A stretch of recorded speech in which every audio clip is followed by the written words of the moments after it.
Ya, atas undangan Raja Salman tadi kita lihat bagaimana pimpinan DPR yang tiba di Mekah bisa membuat jemaah-jemaah Indonesia mungkin lebih baik lagi dan hubungan dengan Arab lebih baik lagi. Kita akan menuju ke Wakil Pemimpin Redaksi TV One, ada Pak Toto Suryanto di sana, silakan. Assalamualaikum. Ya Balkis, saat ini saya berkacamata hitam, panas sekali suasananya. Inilah suasana sore hari di Padang Arafah. Derajat kira-kira 40 Balkis. Baik. Kita lihat di sana bahwa suasana untuk menjalankan prosesi haji lancar begitu ya. Apa kira-kira yang bisa dilakukan lebih dengan hadirnya mungkin perwakilan kita dari Indonesia? Ya, yang pasti puncak haji adalah Arafah. Al-Hajj Arafah akan berlangsung kira-kira dalam beberapa waktu lagi. Nah, memang tadi saya bersama para pimpinan DPR RI berkunjung ke pemondokan atau perkampungan nanti di Arafah Jemaah Indonesia. Ada Pak Setia Novanto, Ketua DPR. Selamat sore, Pak. Selamat sore. Apa yang sudah dilihat tadi meninjau beberapa tempat yang akan ditempati jemaah kita? Ya, ini saya langsung di 90 Street di Mantap yang 42 sampai sekarang ini. Dan ini saya langsung meninjau tempat wukuf karena ini tempat adanya suatu ibadah haji yang di Arafah yang sangat penting sekali, di mana mulai besok dan tanggal 9-nya akan berdatangan sini. Kita akan lihat bagaimana kesiapannya, karena tadi malam saya bersama-sama Menteri Agama dan para petugas haji telah menyampaikan.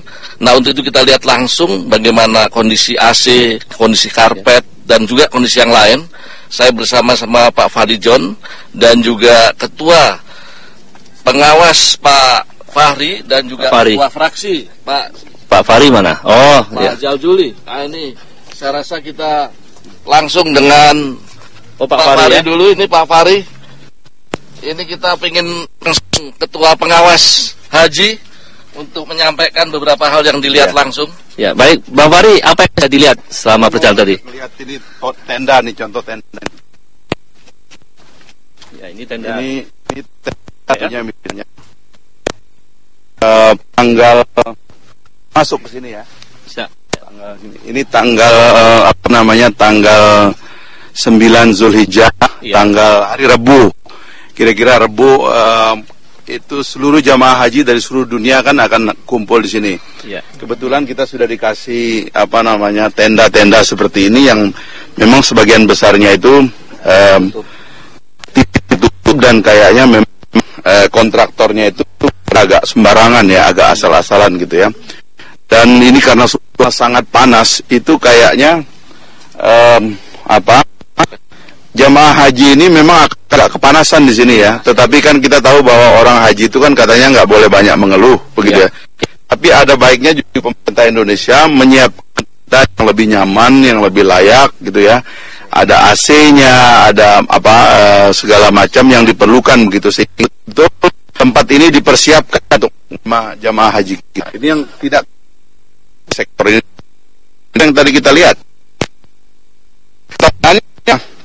Itu sebabnya kan saya mengatakan bahwa ini adalah pengelola haji itu dengan dana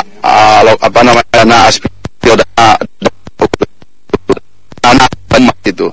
Mulai Oktober sudah harus dibentuk badan haji dan keuangan haji. Selayaknya lokasi yang sudah kita mau sedikit untuk kenyamanan dari awal begitu. Ini tempatnya si Anda lihat siapa? Ini sangat tidak layak kan, masa orang disuruh tinggal di sini. Orang sih tidak akan komplain ya, masyarakat tidak akan komplain. Tapi kan tentu, nah ini juga karpet misalnya kan, katanya karpetnya karpet baru. Ini karpet lama semua nih. Kalau kita lihat, dan ini berdebu ya.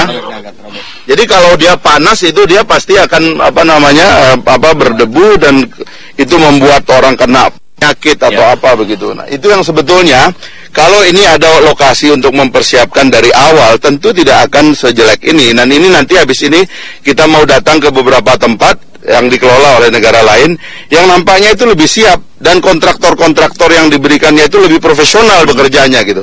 Ini kelihatan ini lama. Saya haji 12 tahun yang lalu, kelihatan nggak terlalu banyak perubahan ini. dari 12 tahun yang lalu itu gitu. Jadi kira-kira apa yang bisa sarankan supaya Nah, jemaah tahun depan kita akan memakai konsep Badan Pengelola Keuangan Haji. Kami berharap ada 70 triliun uang investable fund-nya itu yang kira-kira kepake tiap tahun cuma 7 triliun. Sisanya itu kan bisa kita pakai untuk membangun fasilitas jamaah secara menyeluruh, baik transportasinya, penginapannya dan lain-lainnya. Itu yang kita siapkan betul-betul demi kenyamanan mereka di sini. baik.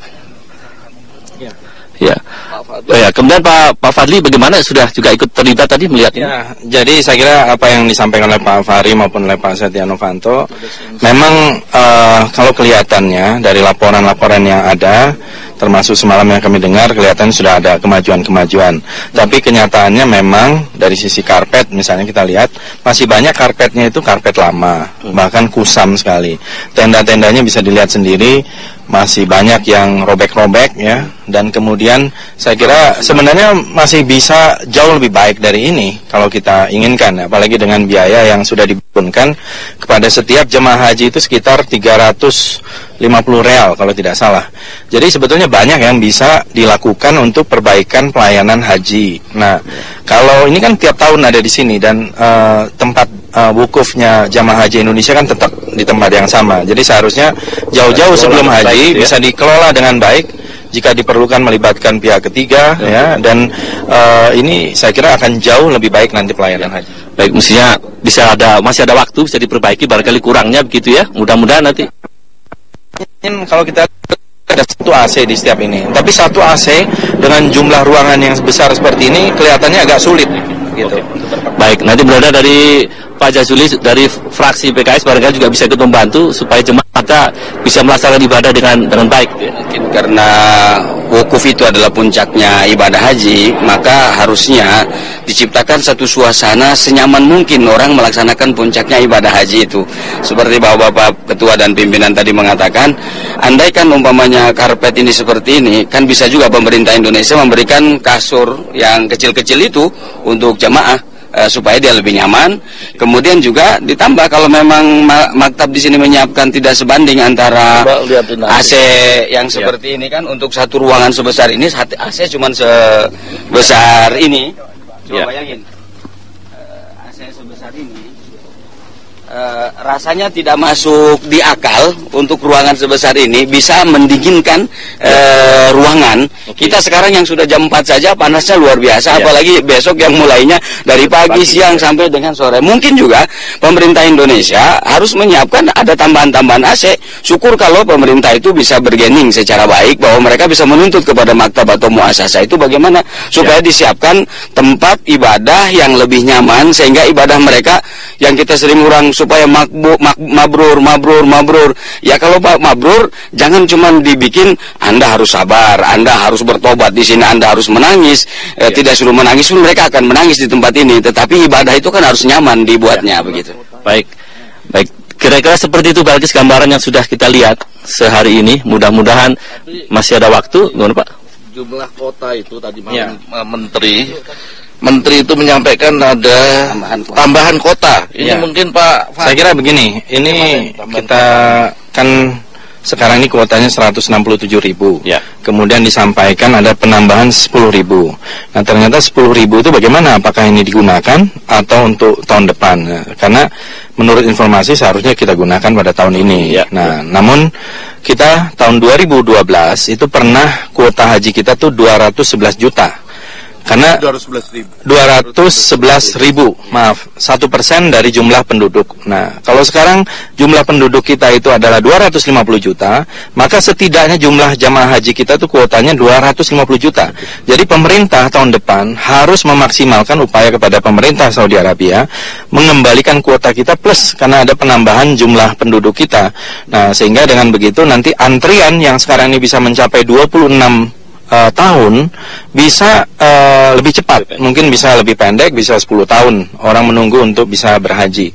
Jadi saya kira mungkin sudah 300, kalau bisa 310 sampai 350.000 itu mestinya sudah. Iya. Baik, saya kira seperti Balkis, barangkali laporan yang bisa kita sampaikan dari Padang Arafah yang kira-kira akan menjadi tempat yang paling makbul nanti pada saat puncak ibadah haji pada tanggal 9 Dzulhijjah. Kembali ke Anda. Insya Allah, amin, amin ya rabbal alamin. Tadi Anda sudah menggambarkan ya rekan Toto bahwa kondisi tenda memprihatinkan. Mungkin banyak sekali juga ada beberapa fasilitas lain yang cukup memprihatinkan ya. Mudah-mudahan ini bisa jadi perhatian dengan datangnya pimpinan DPR, ada perubahan yang berarti. Selamat menjalankan tugas lagi rekan Toto sebagai wakil pemimpin redaksi TV One. Wassalamualaikum.